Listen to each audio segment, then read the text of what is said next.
Bam, we're live. Hey, what's up? World Wrestling Live, we're here, 11 o'clock show. But I never show up at 11 o'clock because I like to talk so much that I forget that I got to get on live. But I'm here with another amazing wrestling coach and wrestling mind in our country, up in the Lehigh Valley, right in the heartbeat of wrestling Mecca, Pennsylvania.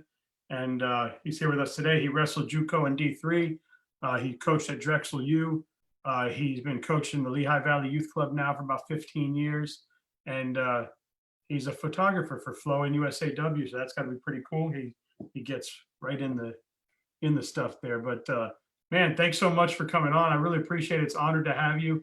That's an honor to be here.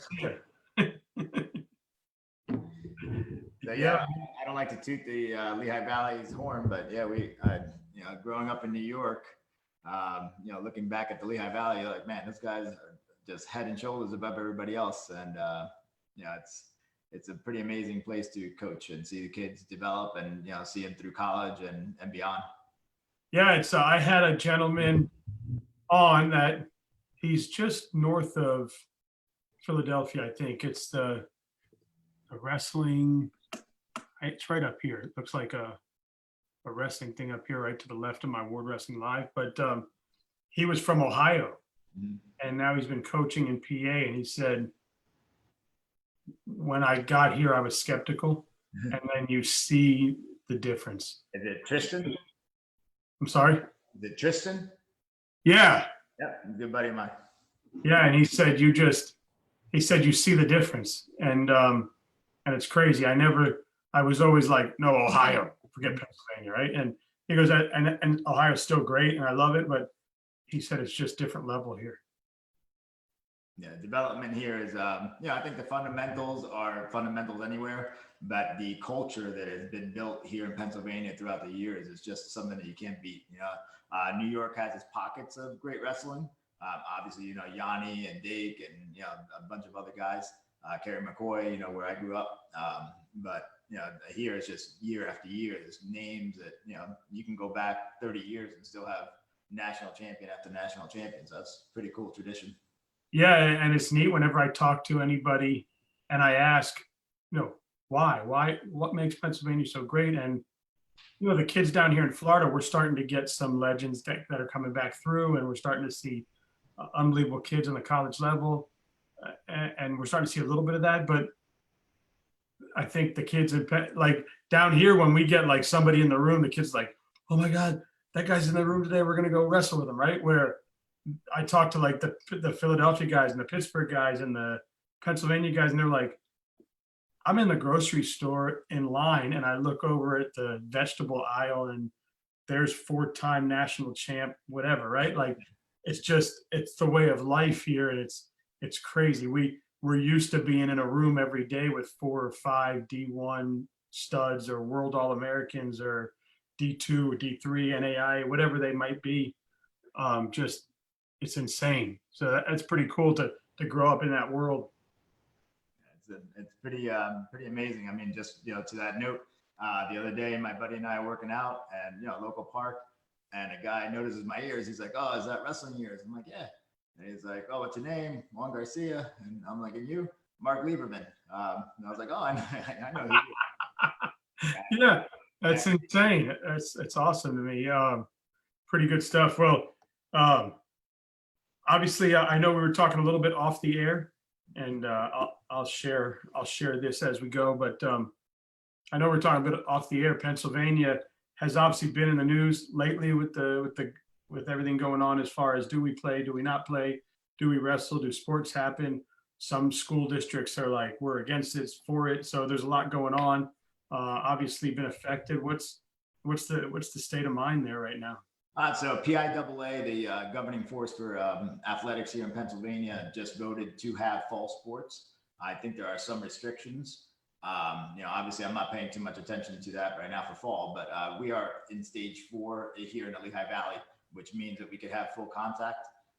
For wrestling, I'm still keeping it pretty easy. I mean, we're doing wrestling. We're, more not face to face, you know, like stand up positions, but more like you attack my leg and I try to break out top bottom positions. So, you know, try to avoid that face to face, limiting partners, you know, so like if you and I are partners for this week, you know, that's it. So we're not going to switch partners like we normally do in practice, just to, you know, I want to have some sense of normalcy, but at the same time, you know, keep the kids safe and, you know, hopefully we can avoid getting anybody sick and we can continue. Yeah, and that makes sense. Obviously, I think talking to the wrestling community a lot, like I have been, there's obviously a lot of smart people and nobody wants to see kids get sick or die or get injured or whatever, right? But it's a tough guy community, right? So for the most part, it's like, screw it, we can do it, right? And it's like, all right, but can we just do that at a little bit lower level than you typically do it at? Because we do have to have some sort of precautions, right? So my wife's in the medical field, so she definitely has her input in my ear. You know, so she's like, I'm all for it, you know, but there has to be some restrictions. So, you know, I hear what she has to say.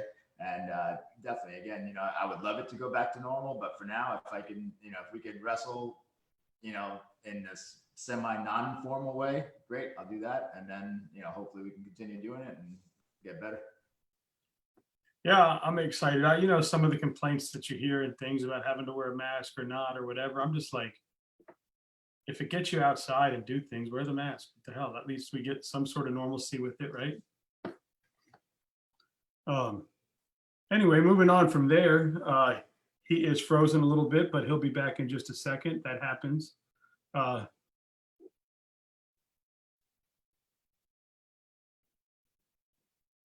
Okay, there we go. He's back. Yeah. Can you hear me? All right, good. So obviously we're trying to get some normal stuff back. I was just saying, you know, wear the mask if you have to. At least it gets us back into rooms and gets us back doing things. And obviously people know, because I say it all the time, my wife is a little stricter than a lot. So we've been locked down pretty effectively. And little by little, she's growing out of it, anxiety a little bit. Today, she made big steps and actually let them go to school for the first time. So I like it. It was kind of it was a cool little normalcy feeling. I got to see the kids in their uniform again with their book bags on, getting ready for school and getting their lunchbox ready. And it was just things we take for granted that we missed. Like I would never think that I missed watching them get their lunchbox ready for school, right? But it's just something that's that little step back to normalcy. So you wrestled in New York. You grew up in New York, wrestled in New York, high school 92 to 96. So what's your story, Coach? When did you start wrestling? When did you decide to move out to Pennsylvania? And so, I mean, for today's standards, I started pretty late. I started in sixth grade. I remember there was like an assembly, and they had like they came out like in WWE, you know, costumes, and you know, and then they like, no, this is not wrestling, you know, and they started real wrestling. I was like, hey, I can get behind that. And then we actually moved to a town called Manorville, a tiny little town in Long Island. And Bob McIntyre was my middle school coach, and we actually were the beginning program for that school. And you know, what I remember about that program is that, you know, it was no nonsense. He had practice. There was no talking. You know, everything was drill, drill, drill, drill. And at first we're like, man, this is so boring. This is not fun. Yeah. And we had our first match, and we kicked butt. You know, and we're like, all right, well, if it works, it works. You know, so that's why they made me do that 100 times. So we had an undefeated season. You know, we have a banner in the gym. You know, so it was pretty cool. You know, so. So yeah, from there, you know, I started taking it more serious little by little. When I got to high school, you know, I had a fairly decent career. I think I beat kids that I shouldn't have beaten. I lost to kids I should have beaten. And then, you know, I wanted to do more, you know, so I went to college. I went to SUNY Farmingdale, where, you know, we had our first year, my first year there, we actually lost the program. So due to Title IX. So I wrestled for a year there.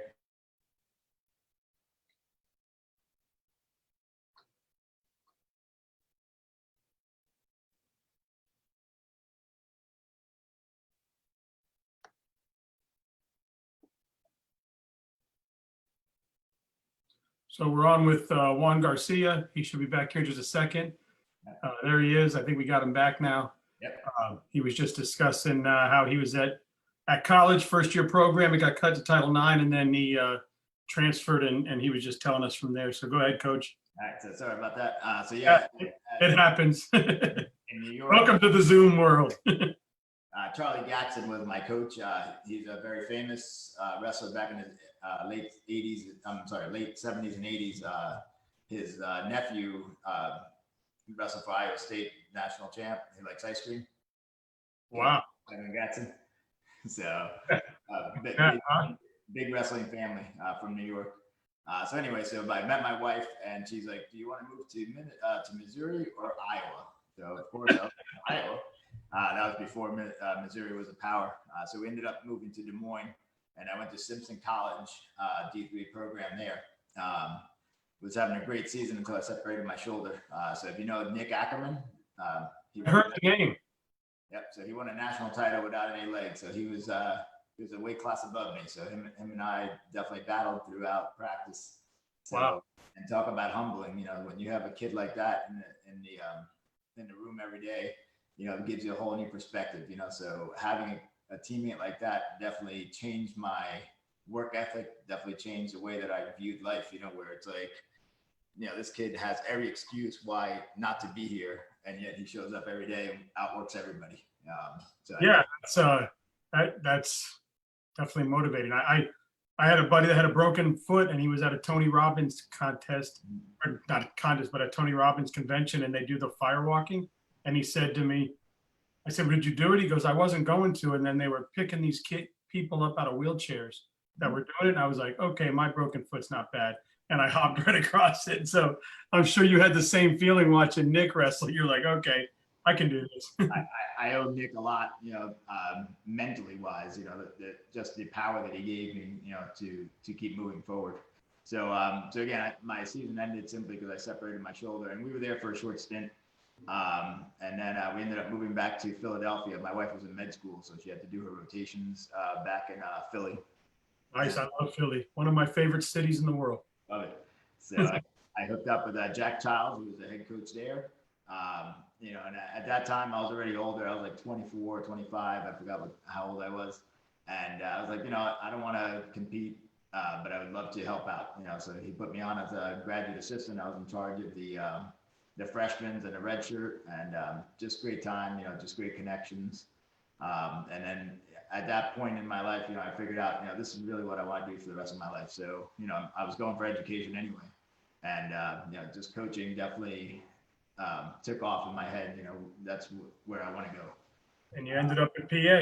Yep. So now we're in the Lehigh Valley. I've been here for, I don't know, almost 20 years. Wow. I bounced around different high schools, you know, assistant, head coaches. And, you know, right now I'm at a charter school that just started a program. And I seem to gravitate towards programs where they need a lot of help. And to me, it gives me much more reward to help kids out that never accomplished anything than to come into a program where the kids are expected to be champions already. So, you know, I definitely enjoy that role. That's awesome. I know. That's awesome. Well, that's Juan Garcia. That's his story. Now you guys know where we're at, and pretty cool. I mean, everybody's got a story, right? It's one of the reasons why I started this. Is I wanted to hear how amazing the vehicle's been for you, right? Mm-hmm. Bud Hennenball just messaged on here while you were going through that, and I know you touched on it briefly early on, but he said, "Ask Juan how the COVID-19 is affecting the youth wrestling in Pennsylvania. We are hearing youth clubs are struggling to find places to practice with schools keeping them out." Yep, absolutely. So there are very minimal schools that are open. So right now, because I'm a charter school, I actually have a couple of schools coming over to practice with us. Again, we try to keep it, you know, separated and all that. But yeah, the youth programs are definitely going to be hurting, I think, coming in the next couple of months, you know, when the season's supposed to start, because, you know, most of the buildings are closed. And the sanitation, you know, the amount of money it takes for them to sanitize everything afterwards is just incredible. So, you know, I'm pretty lucky where I'm at right now at the charter school, where they allow us to use the facilities, and they're kind enough to open it up to the public. I mean, to other kids that want to participate. That's awesome. Bud, I hope that answers your question. If you want me to ask anything else, just hit me up. He's such a good guy. You know, you said that you spend a lot of time with the inner city wrestlers, and the reward has to be amazing for you to work with those kids and then get them off into programs and get them off into colleges and just, or wherever they might go in life as successful humans. Is that what kind of, were you attracted to that route? Is it just kind of what happened in your life, or is it something you were like, wow, I want to help the kids that need that help, not the ones that already have it? Kind of. I think, you know, you always gravitate towards the winners. You always gravitate towards the kids that are always doing great. I remember back, so I told you that the JUCO program that I was at got canceled. So for a year I worked and I volunteered at my former high school. And I remember working with the good kids and wrestling and all that, having a good time. But I gravitated to this one kid that didn't win a match. You know, and my goal, like in my head, was like, I want this kid to win a match. And when that kid did finally won a match, it was like, you know, it was more rewarding than a kid winning a state title. Or, you know, it's like to see that kid, how elated he was to finally see, you know, all that hard work pay off. You know, like when you win, you forget about, you know, all the trials and tribulations. You're like, all right, I'm expected to win. Great, I won. You know, but for a kid that, you know, he was whatever, 0-30, and finally he gets over that hump and wins that match, you know, just to see that in the kid's face. You know, I mean, obviously winning a state title is awesome, but, you know, to see that first time and that, you know, to me, that was like, all right, it solidified in my head that that's what, you know, I want to gravitate towards. You know, obviously, you know, I want the kids to materialize to become state champions, but, you know, to see those kids for the first time accomplish, you know, and some of these kids that I work with, you know, this is the only thing that they're decent at. You know, they're poor students, you know, they come from a broken household. And for them to accomplish, you know, to be able to win on the mat, you know, and for me to relate that back to life for them, it's so rewarding. And talk about, because it's important for me to hear, and obviously I think the world to hear. You have a kid, broken home or no parents, the kids you're dealing with, and you teach them wrestling. And I try to explain just in my short period why it's not just a sport, right? Now you see these kids, talk about the success you see as far as going from kids that are failing out of school, kids that are struggling on the streets, kids that aren't getting along, kids that are having anxiety, bullying, ADD, and now you've got them in your room and you're teaching them a new way of life. What happens next? So, you know, I've been lucky enough. I coached, was the head coach of Allen High School, which is, I believe, like the third largest high school in Pennsylvania. And I also, right now, I'm at the executive charter school, which those kids feed into. And I remember, you know, going into these schools and you see these kids walking into the hallways and you're like, these kids are great athletes, you know, but their home doesn't allow that. You know, it's like they look at you and they're like, oh, I'm tougher than you. I'm like, all right, well, come on down, you know. And then when you humble them, they're like, wait a second. But, you know, and then I have to explain to them, well, to get to that point, you have to put in a lot of time, you know. And, you know, I think it's in general society today, everything is, you know, instant gratification.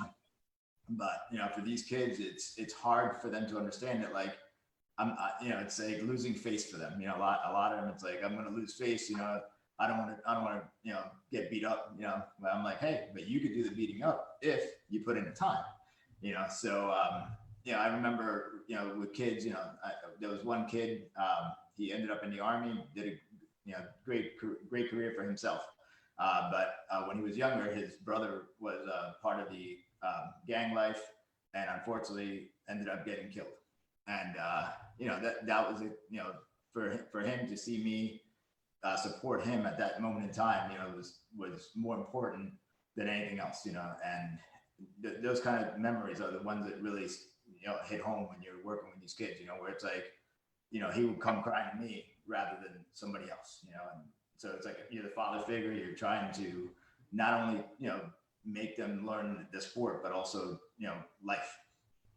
Yeah, and that's it's amazing because I've spoke to many coaches around the country that are in similar situations like you and are doing great things like you are, with not just kids that are wrestlers and really good kids that you just happen to have and you're making them better kids, but also the ones that really need you. Yeah. And I think as a kid growing up, if you played sports, which I didn't wrestle, but I played sports, I think everyone knows how important that coach is in your life. Whether you have a good home or a bad home, there's always a place for that coach, and there's something special about it. And um, I experienced that with my son. I've learned that if we ask him to do something and he doesn't want to do it, I say, all right, well, I'm going to tell Coach Rose. I'm going to tell Coach Wheeldryer. I'm going to tell Coach Palazzo. And he's like, no, no, no, no, don't call them. Okay, well, then do what you got to do. But if I say I'm going to tell mom or dad, it's like, I don't care, I don't care, I don't care. All right, well, I got the so now I know the golden ticket now as the coach. I mean, think about it. So, as a good parent, I try to be there for my kids as much as possible. During normal times, I leave for work at 7 o'clock in the morning, come home at 5 or 6, and we spend, if lucky, during the week I spend 2 hours with my kids. And it sucks. It is what it is. But imagine with these kids that you're coaching, I'm spending 2.5 hours every day, and then on a weekend we're spending 10 hours together. So we're spending just as much time with that team as I am with my own family. So it becomes a second family to you. Yeah, and you hear it all the time, coaches having the team over for dinner and having kids over, and the wives that are just deeply involved and helping out and playing that important role is super cool. It's not just one family member. Usually it's the coach, the coach's family, the coach's kids, everybody's involved. So it's pretty cool to see all that kind of click, and then hear kids' stories that say, without that guy, I would be X or Y or Z. So pretty awesome. I know this year you're talking about starting a women's team, right? I know, obviously it's a little bit of a different climate right now, but I know you had mentioned that. So tell us about it. Yeah, so so the program that I'm at right now, this is going to be a third year of the program in existence. And they had talked about starting a female program. So we moved ahead, Pat Tossi and Brooke, starts with a Z, I forget her last name. But they were the motivators to start it here in Pennsylvania. So we're going to be the third team officially on the books to have female wrestling. We're pretty excited. I mean, obviously I love the sport, and I want everybody to experience it. In years past, I've had females on the team, and, having a daughter, it definitely feels weird to have a female wrestle a guy. So why not open that opportunity for girls to be able to compete with other girls, So we're very excited to be able to start the program here at Executive. We have Josie Campos, who's national champ for East Stroudsburg. Is going to be helping us out as our female coach.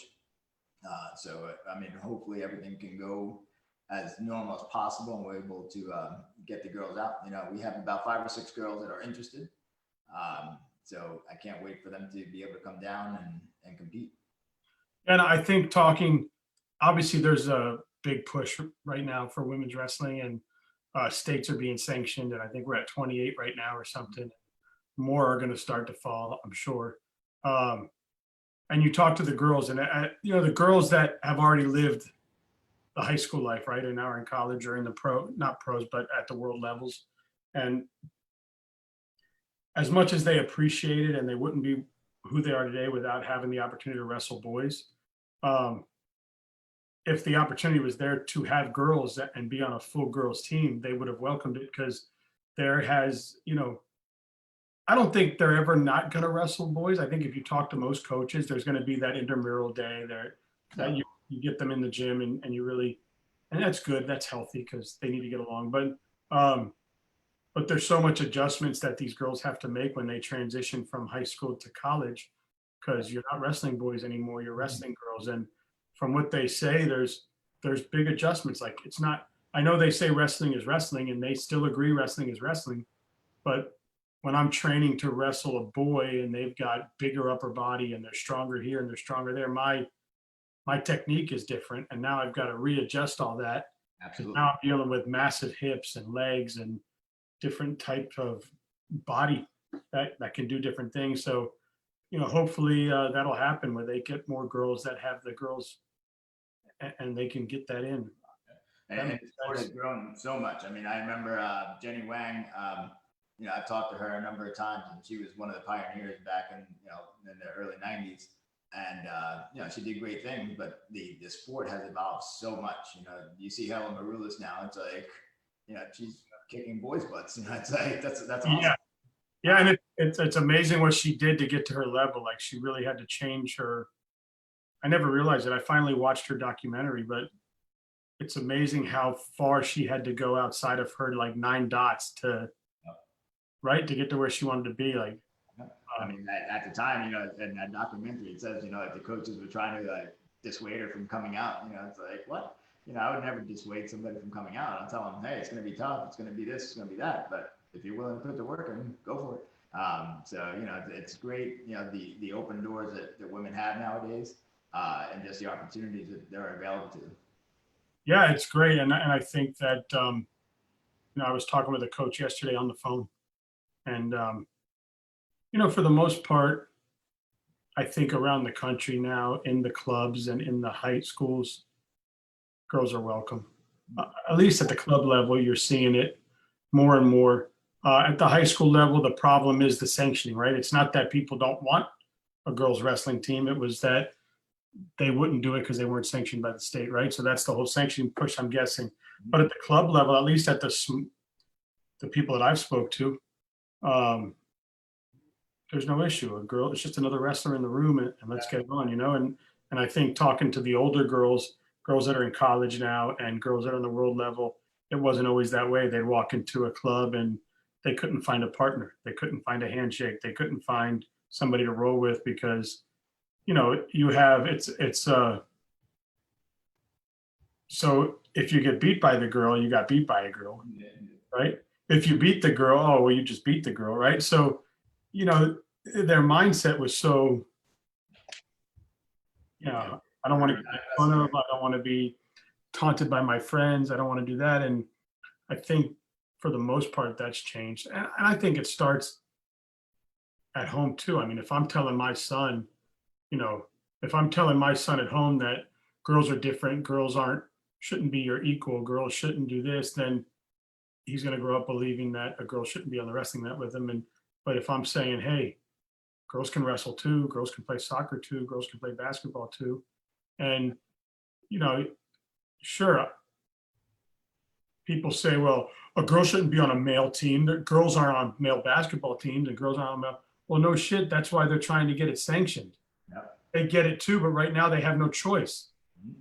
So if they want an opportunity to wrestle, they got to wrestle on the boys' team. So regardless of what your feeling is or what your argument is, yeah, no shit. They think the same thing. That's why they're trying to get it sanctioned, right? So, a funny story. A couple of years ago, I had a kid. I think it was a freshman. He was either a freshman or junior high. And the coach asked me, he's like, hey, do you mind if he wrestles my daughter? I'm like, oh, absolutely. So goes out there, starts wrestling. I think he took her down. She got out, and before you know it, she had him on his back, and we're like, oh no. He ended up winning the match barely, but later I find out that she's like a returning like national champion for her age group, and I was like, all right, well, there you go. Welcome to the team. Yeah. So yeah, I mean, I get it. So yeah, I understand what you're saying by saying those things, right? But no shit, that's why they're trying to do what they're doing. That's why they're trying to get promoted. So yeah, they have to really get that. They have to get the promotion and get themselves seen before, just like anything else, and then they can get that. The money will come. The accolades they're looking for will come. Everything will come from that. But it all starts with the sanctioning and the promotion. And absolutely. I mean, we feel pretty fortunate here. So Lehigh Valley, we talked about how good wrestling is here. For us as the male program, it's going to be pretty difficult for us to make a mark. We had to contend with teams like Notre Dame, Green Pond, who is ranked whatever top 20 in the country. Bethlehem Catholic, Nazareth. These are the top teams in the country. Not only in the state, in the country. So for us to make a dent in that with kids that have only been wrestling 2 or 3 years, it's going to be pretty pretty hard, but with females, we feel we can definitely make an impact where, a lot of the females are at the same level, that you have a couple of superstars here and there, but I feel that we can definitely make an impact at the state level, if not the national level, within a couple of years of having these girls wrestling. And maybe that's, but also that's what makes, I think, Pennsylvania wrestling so good. I mean, how fast is your team going to get better? Because you have no choice but to get better, right? So like here in Florida, you've got to decide, okay, well, I'm either going to drive down to this club or that club or that club, because those are the three in the state that if you want to get better, or those are the four in the state, if you want to get better, that's where the state champions are practicing. That's where the county champs, the region, that's where they're at. Where you could just go across the street to the public school and be like, okay, well, today we're going to go to Bethlehem, tomorrow we're going to go to Nazareth, and the next day we're going to go here. So you kids are going to get better by default because you don't have a choice. So, and there goes Pennsylvania wrestling, right? And you don't have to drive far to get better. Where, in some of these states, especially here, and it's good now because we've got the Central Florida growing, South Florida, North Florida. So it's pretty awesome to see. And the stuff I've learned over my last 5 months or whatever doing this has been incredible. So excuse me. Maybe some fun stuff here. I know that you made a mistake one day and took some good pictures, and now that's your new job. So you talk about getting into photography with Flow and USAW, and I know you told me the funny story of how it happened, but tell the rest of us. Yeah, so I know Pat Tossi, who works for the National Coaches Association, and the All-Star meet was at the Palestra there in Penn. And so I sent him an email. I'm like, hey, I have a camera. And he's like, sure, I'll get you a media pass. Awesome. So I bring my son. My son and I are sitting on a mat watching this great wrestling. And I snap a couple of good shots. And so he emails me back. He's like, these are great shots. I'm going to forward them to a couple other people. I'm like, all right, great. So the next thing you know, I get an email from Flo, and Christian is like, hey, we have an event coming up somewhere in the Northeast. He's like, you mind covering it? I'm like, absolutely. So that's more of a hobby than anything else. But little by little, so I worked for Flo for a couple of years. And then Gary Abbott reached out to me, and I would give him some of my images. And so he reached out and he's like, hey, can you cover this event? Can you cover that event? And little by little, so pretty much I stayed to the Northeast. But yeah, it's a great opportunity. My son wrestles as well. So for him to meet, these great guys, we've gone to, Final X, Nationals, so it's so great for, I enjoy it, but it's also awesome for my son. Like, he doesn't even get it. One day he's sitting next to John Smith, talking to him. I'm like, do you even understand how lucky you are? Yeah. You know who you're talking to? That's awesome. Yeah, I try to get my son to come on to these and he won't come on. And then one day I had Yanni on. He's like, yeah, I'll meet him. Okay. Figured you would, right? Yeah. So I get it. It's pretty awesome. And I know that like Bud has been really awesome with me. He's reached out since the beginning and has just always been motivated, like, keep doing what you're doing a great thing. And he's like, have you ever been to any of these national tournaments? I'm like, never. He's like, well, you got me now and you're coming as long as we have it. And I said, oh, well, thank you. I appreciate it. He goes, don't worry. You'll be sitting right down there. We'll have a good time. You'll get to experience something you've never experienced in your life. And that's kind of some of the cool things that's happened with this. And I don't know, I'm glad I did it. I wouldn't, obviously, for much bigger reasons than meeting Bud Hennenball, right? Even though that's a big reason, Bud, but there's so many more important things that I think come from this, and it's been awesome. But yeah, I'm a good iPhone photo shooter, but I've learned now I just videotape everything with my iPhone, and then I freeze frame stuff. Like, I'll find a good photo and then I'll click it and then I'll take it off there because I always miss the good shots. So now I'm like, all right, I'm just going to videotape it and then I'll grab it off of there when I'm done. So obviously, $7,000 in camera stuff later, you're still doing it, right? Yeah, my wife's not too happy with my hobby choices, but yeah, it is awesome. Like we spoke before, wrestling is one of those sports where you could be going to the bathroom and come out and here's, Kyle Snyder walking by, where, at a football game that never is going to happen, at a baseball game that's never going to happen. So, it's just awesome to see these guys that are so humble, like they're just walking around like nothing, to me, they're superstars, to these kids, they're like, oh my God, this is the best of the best, but to them, it's just like, yeah, we're still wrestling, to them, it's just a sport. And, that's what I find so humbling about these events. We've gone to Beat the Streets, and you meet, these international stars, and it's just so awesome, to be able to meet and interact with these guys, just not just on TV. Yeah, it's, I think I've learned a little bit of that too now. I mean, I'm hoping I can continue to get guests on. It's slowed down a little bit. It's been a little bit more difficult as we're getting into the school year now and everything, right? But I'm still getting people. But yeah, I found out, like, I mean, I'll hit somebody up that my son is like, hey, have you heard of blah blah blah? And I'm like, no. Well, that's one of the greatest wrestlers that ever lived. I'm like, what's his name? I'm gonna DM him. He's not gonna come on your show. And I'm like, okay, well, let's see. And I'll DM him. He'll be like, yeah, I'll come on. I'm like, haha, got him. And he's like, hey, how'd you do that? And I'm like, oh no, I just asked. Like, and it's amazing. And then to meet them like legends, just absolute legends. On the women's side and the men, like I had Afsoon Johnston on, or Pepper Shea, or Julie Salado, or Geneva Gray, or I can keep going, all these amazing girls. And they're like all world, like pioneers. And I'm like, wow, you're talking to me, right? Or Lee Kemp, Barry Davis, Ken Shirtout, they were all like, yeah, sure, I'll come. Well, Barry Davis, it took me a minute, but that's another story. I don't know if you've heard me tell it, but I had no idea who I was talking to. And I was like, so I spent hours and hours messaging people at the beginning of this. So I don't remember who I messaged or who I didn't message. Yeah. And I get off with Lee Kemp. So Ryan Lancaster gets me an interview with Lee Kemp. So I'm not a wrestler, but I lived in the 80s. So if you were a kid in the 80s, you knew who Lee Kemp was. He was in Sports Illustrated. He was everywhere, right? So unless you lived under a rock, you knew who that guy was. So my hands are sweaty. I'm like, oh my God, I'm talking to Lee Kemp, right? And I get off the phone, my adrenaline was rushing. I'm like, wow, I just talked to that guy, right?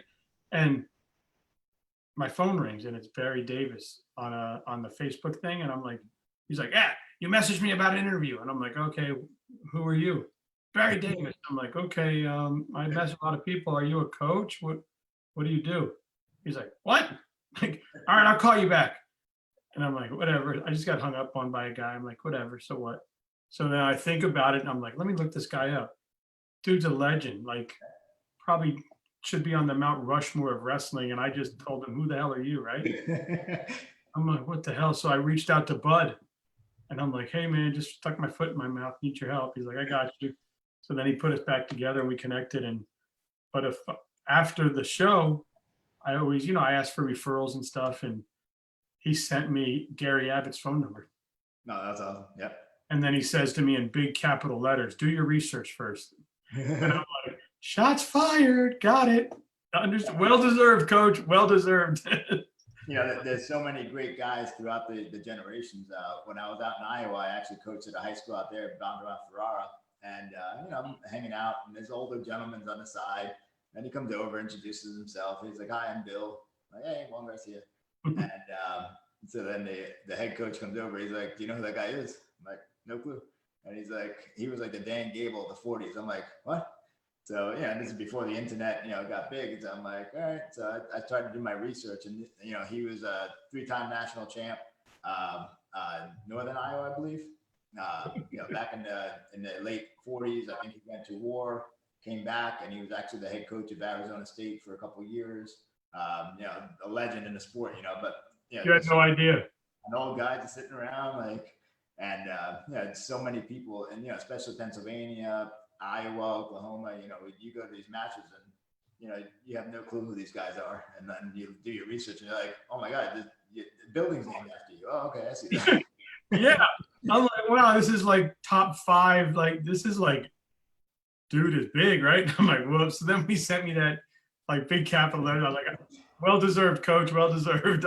I can take it, alligator skin. I was in the car business. I was a used car guy. I got it. I've been called worse.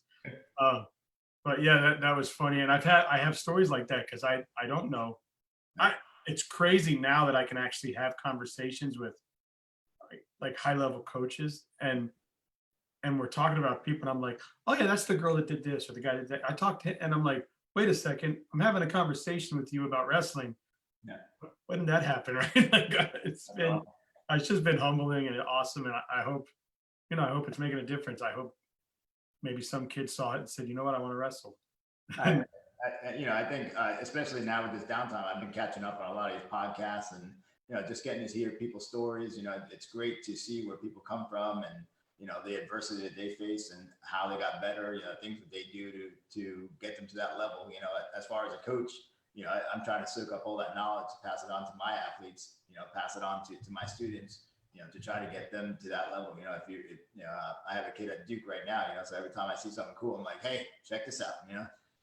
So just try to get everybody to, if it was successful for them, why can it not be successful for you? Right. And I think that's why, kind of what I want to do, because the only people that we typically learn about are the top, right? Like, okay, we see that person won the Olympics or that person was a world person or that person won NCAA. So that's the story we hear about. But do you know how many people are out there that have such an incredible story that what wrestling did for them that we don't hear? And that's the goal, right? Like there's kids that made it to the NCAAs that probably thought they'd end up dead in life or somewhere else, right? And maybe they didn't place there, didn't become an All-American, but they made it to the show, right? That's huge. So we get that there's great people at Penn State and Iowa and Ohio State, and we love them and they're awesome for the sport. But there's also the guy at wherever, D3, NAIA, that has an amazing story too, right? So that's just kind of my goal, to hear them all. And I mean, you look at a team, like years beyond, and those guys that are, second string, third string, that guy went on, he may not have been that dedicated to the sport, but he was in his studies and now he's a businessman making millions of dollars. And guess what? That's the guy's going to come back. Hey, I had a great 4 years here. I'm going to donate $1 million to the program. Those are the kind of guys that, as a coach, I never overlook anybody. I try to, I don't have my favorites. My son would beg to differ. He's like, oh, that kid was your favorite. I'm like, no. It's effort that's my favorite. Yeah. That's what I like to see. So yeah, of course, I'm going to gravitate to the kids that are putting in the effort. But normally that's what happens. The kids putting in the effort to get better. And of course, being the coach's son, they always get shafted a little bit because the coach is like, look, I got to be harder on you than I am on anyone else because I'm going to say that I favor you, right? So you better win the wrestle off. You better win the. We've had plenty of conversations, I'm like, I'm like, dude, when you don't do what I ask, like they're looking at you, like you're not only you're a wrestler, you're my son, so he gets it, and actually I think he's turned it up this year with the quarantine. He actually got in better shape. I think it's just because he was missing a meal every day because he woke up at like 9. Yeah, 10, 11. I know I got one of those. And, but yeah, he really just worked out all summer, but he got to the point the other day where he was like, oh my goodness, I'm 164 or something. And so I said, look, I'm signing you up for the qualifiers and for the grappler. Where do you want me to put you? He goes, I can make 140. So he called his, I've had him with this trainer since the beginning of last season, and he called him up. He's like, hey, my dad just signed me up for this. It's where I want to get. I want to do it the right way. Tell me what I got to do. So, I'm glad I got him with him because cutting weight, you can really do it the wrong way. So, yeah, I mean, back, so my freshman year was the last year that was when 2 kids died.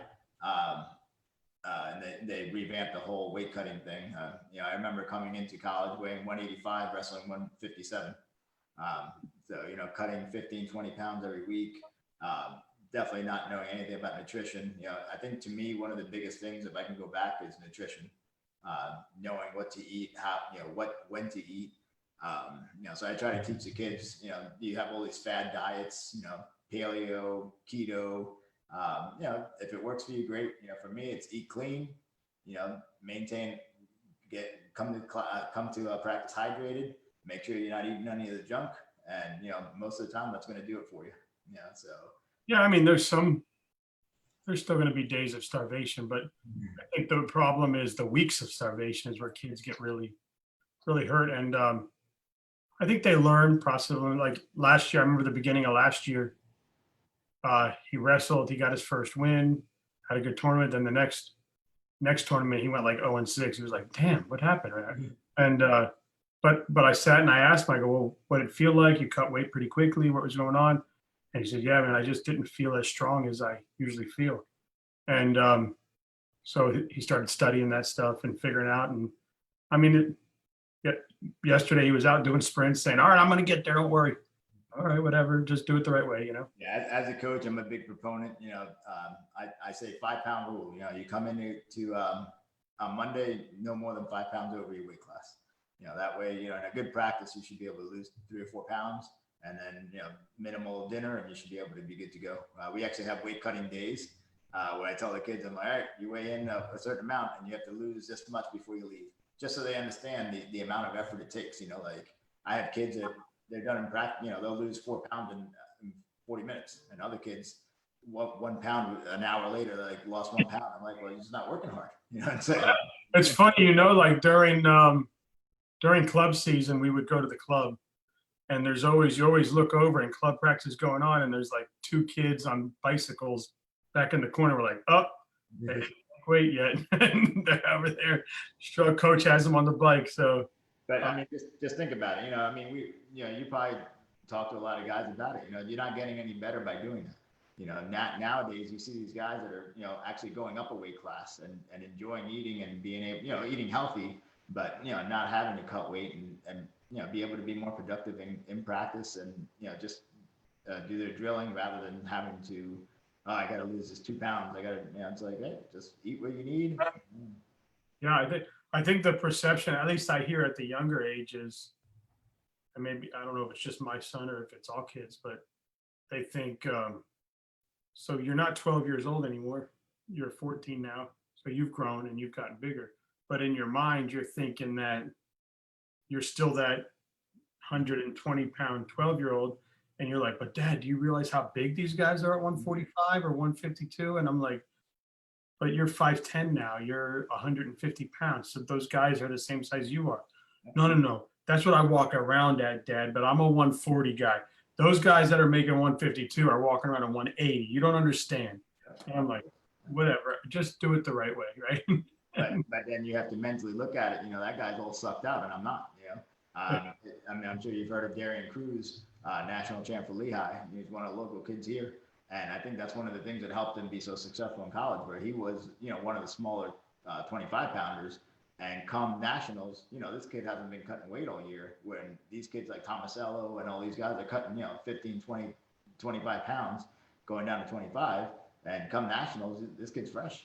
He hasn't cut weight all year. He feels awesome. And he goes into these tournaments and, he beats up on guys that beat him up earlier in the year because his body's fresh. Yeah, I had him on. Yeah, they're a great kid. Yeah, it was fun. And I think everybody in that weight class feels the same way until they face Spencer Lee, right? Yeah, exactly. And I'm watching that match and I'm like, damn, they're both NCAA champions, but he just smoked him.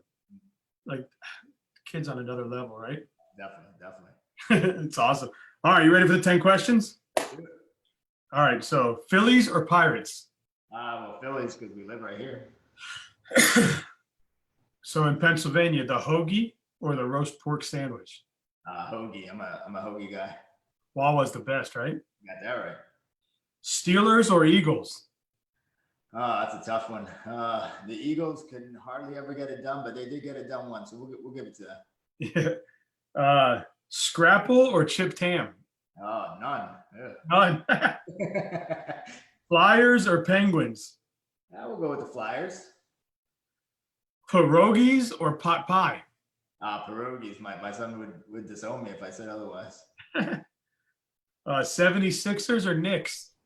Ooh. Well, we've been to a lot of 76ers games. We'll have to go with them. Tasty cakes or whoopie pies? Ooh, I'm not much into sweets. So neither. Okay. Neither of those. Pat's or Geno's? Oh, that's a good question. I've eaten at both at the same day and the same time, and they both. Me too, by the way. Yes. I'll go with Pat's. All right, and then the most important question is, with whiz or without? With whiz. With whiz, of course. No, funny story. We had a race, the Rocky race down in Philadelphia. My buddy's like, "Oh, let's go get cheesesteaks," and I'm getting nervous. I'm more nervous sitting online having my order ready than I was during the race. If you have your order ready, they kick you out. They're like, "All right, next." Yeah. One whiz with, one whiz without, with or without. I'm like, what does that mean? You want onions on it? No onions. Cheese whiz, no cheese whiz. I'm like, I don't know. I want it how you make it. All right. Send you out. Yeah, and then awesome. I went across and I tried the Pats. But there are some other good ones, La Spada's, Jimbo's. Oh yeah.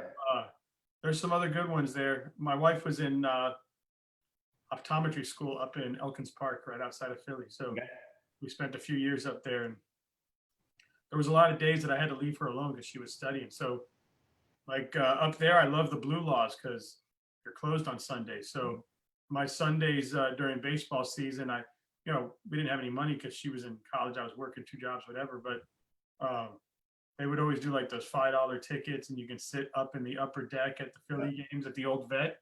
Yep. So I'd go to the old vet and I'd sit up over home plate, and I'd be like the only guy up there. And it was fun. The old vet, the 700 section. Yep. Yeah, it's long gone now, right? Yeah. Now they have what's that? Citizens Bank. Yeah, but that's I tell people per square feet, I think there's no better city in the country than Philadelphia. Yeah, Philly, you get to Manhattan's awesome, but like to go to Manhattan, you could get lost real quick. Philly, I think you have your distinct areas, so much history. You have all the University City. You have so much thing going on there. It's an awesome city for sure. Yeah, and that's why I always said like per square feet, because obviously there's Chicago, Boston, Manhattan, and these are amazing cities and a lot of history. But just from Broad in that little square area, what is it? Was it 611 they called it or something? Yep. And just cool. Jewelers Row, and it was a lot of fun, man. We had a good time down there. Well, hey, Coach, man, this was awesome, man. I hope it went well for you. It went well for me. I enjoyed talking with you. Pretty cool stuff. I'll have to get with you. We'll do some photos or something. Definitely. Maybe I'll take some really awesome iPhone photos and send them to you. That was good. Thank you for having me. Yeah, man. We'll keep kicking life's ass, my brother, and doing big things for these kids. And it's just an awesome sport and awesome what you're doing. So thank you. Appreciate it. Thank you. All right.